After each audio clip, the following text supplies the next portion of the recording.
طيب يا جدعان، كلكم عارفين العلب دي انا كنت بعملها لله، وكنت بطلعها للاطفال او عادي يعني اي حد اي زبون بيجي كنت بديله مع اي حاجه بيشتريها علبه بس كده. فجاء واحد كلمني قال لي اعمل لي 100 علبه وحسابهم كذا كذا، وبعت لي الحساب.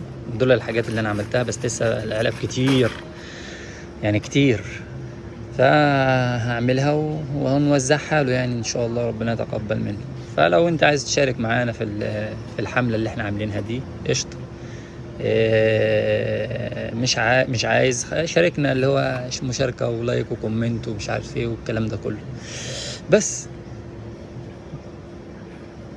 وربنا يتقبل منا ومنكم صالح الأعمال بإذن الله.